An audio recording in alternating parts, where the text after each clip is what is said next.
Deputado Marquesan Júnior, que está seguindo para a Câmara dos Deputados dentro de pouco mais de um mês, o que o senhor pretende fazer em relação a essas distorções? O senhor pretende propor e tem alguma esperança de mais equidade com relação a salários? Olha, eu acho que antes eu queria só dizer que, por incrível que pareça algumas pessoas, eu concordei aqui com o doutor Marcelo, né? Os nossos parlamentos são o reflexo da nossa sociedade. Os políticos corruptos representam muito bem os cidadãos ou eleitores corruptos, né? Não é à toa que a gente vê vereadores do interior se elegendo porque dão um pé de chinelo ou um pé de um tênis antes da eleição. E se eu me eleger, meu amigo, eu te dou outro pé depois. E ele se elege. Então, esse eleitor, para mim, e acho que corrupção também não tem muito a ver com remuneração, com salário, com cargo, com formação. Não é com salário alto que a gente combate a corrupção, né? É com princípios, com valores, com educação e com punição, o que não há no Brasil. Apesar de nós termos um Ministério Público, um Ministério Público Eleitoral, o Ministério Público Tribunal de Contas, o Tribunal de Contas, os controles internos, os parlamentos que exercem o controle externo, como determina a Constituição, nós não termos punição. E para mim isso é um reflexo da tal harmonia entre os poderes. Quando há harmonia entre os poderes, vão meter a mão no teu bolso e vai aumentar o imposto, porque a harmonia é melhorar para todos esses que estão já no topo da pirâmide. Há um grande conchave. Quando eu digo isso, algumas pessoas se ofendem. Eu não quero aqui ofender a todos os deputados, nem a todos os juízes, nem a todos os promotores e nem a todo mundo que ganha bem no setor público. Eu quero dizer que há uma predominância de uma troca de favores. Eu voto, sim, pelo aumento dos juízes e promotores. Eu voto, sim, pelo aumento do número de CCs, mas não me processa. E isso é normal.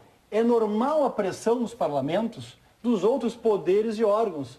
E eu já ouvi de outros representantes de poderes e órgãos dizendo: eu tenho tantos deputados na minha mão. Ou porque o deputado é um corrupto, ou porque o deputado, por um acaso, bateu o carro e tem um processo de indenização de uma pessoa contra outra.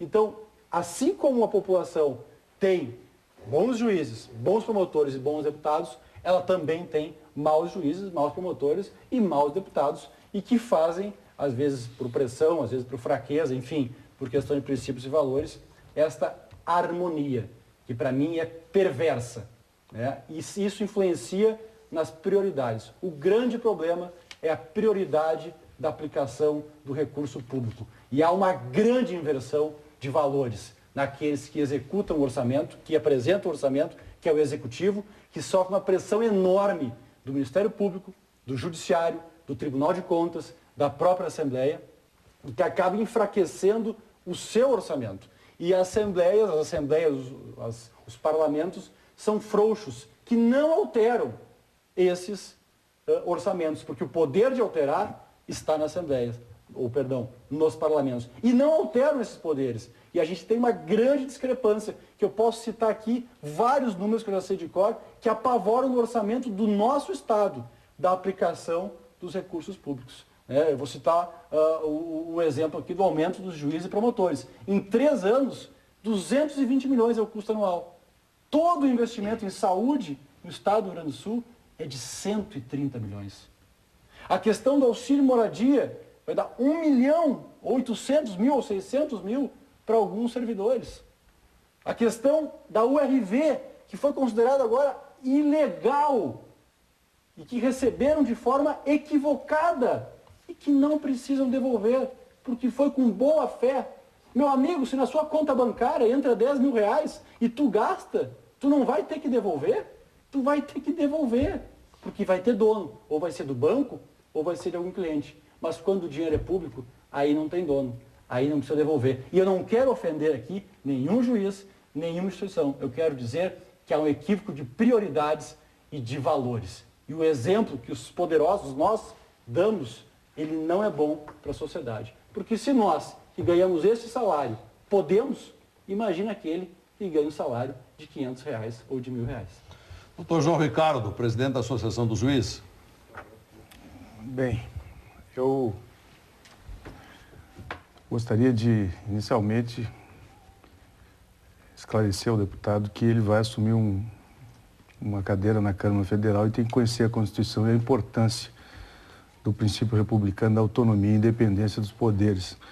E que a amostragem que ele deu aqui sobre essa relação, esse conceito que ele tem de autonomia e independência não é a mesma experiência que nós temos, que eu tenho como magistrado. Senhor deputado, não me ofenda pessoalmente, eu não me ofendi. Mas O senhor sempre pega a palavra para me ofender. Não é pessoal, não estou falando contra o senhor. É que todas as vezes que discutir, o senhor dirige que eu sei, que eu não sei, que eu sou melhor, que eu sou pior. Isso não é pessoal, isso é minha ideia. Eu respeito as minhas ideias, eu respeito as suas.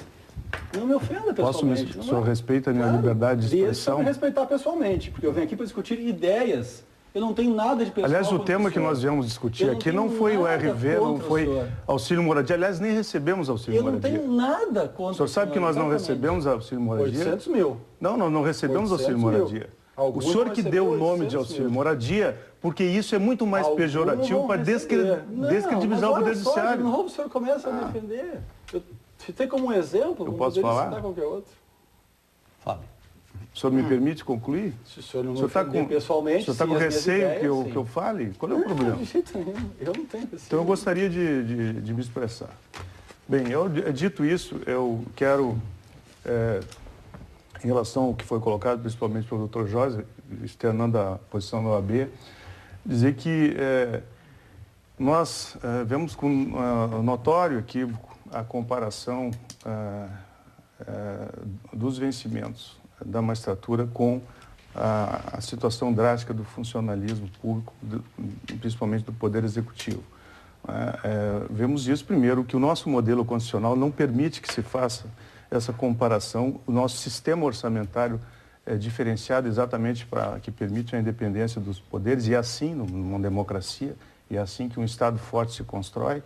Ele limita os percentuais orçamentários para cada poder exatamente para que não se prejudique, né, um em favorecer o outro.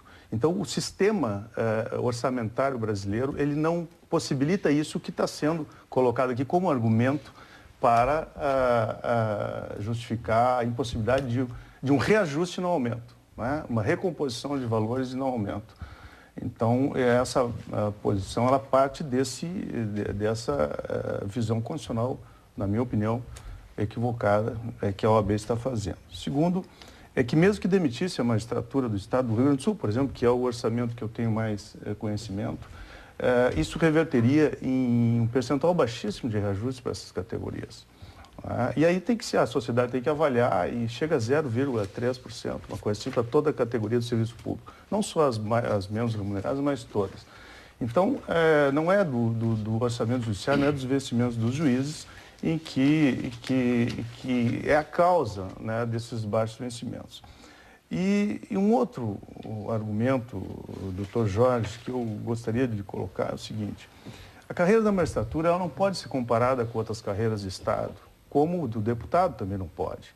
Nós temos algumas peculiaridades que elas são constitucionais, né? Umas trazem prerrogativas e todas elas não são direcionadas à pessoa do juiz, mas sim à sociedade. Tanto as prerrogativas como as restrições à cidadania que são impostas ao juiz. Não é uma restrição direta imposta ao juiz, mas é uma restrição imposta ao juiz a favor da sociedade. Por exemplo, nós não podemos exercer nenhuma atividade remunerada, exceto o magistério, ensino superior, e exercemos alguns exercícios, poucos hoje, cada vez menos, né, em função da quantidade de trabalho que nós temos. E eu não estou aqui dizendo que trabalhamos muito, são os números que nós revelamos e foi amplamente publicado, que a magistratura gaúcha é a mais produtiva do país e a nossa taxa de congestionamento é menor. É evidente que não se faz isso não trabalhando. Não há milagre para isso. É trabalho mesmo, trabalhamos e trabalhamos muito. Então, a hora dedicada ao magistério, que remunera pouco também, quer dizer, não é uma fonte de renda razoável para a magistratura. Não podemos, a nossa cidadania é ceifada constitucionalmente, porque somos inelegíveis. Somos a única categoria inelegível. O Ministério Público também, agora, após a Constituição de 88. Isso é uma restrição importante à cidadania, mas uma restrição importante que nós valoramos porque ela a ela atua um valor constitucional maior, que é a isenção do Poder Judiciário, para ele poder prestar esse serviço de desenvolvimento do Estado.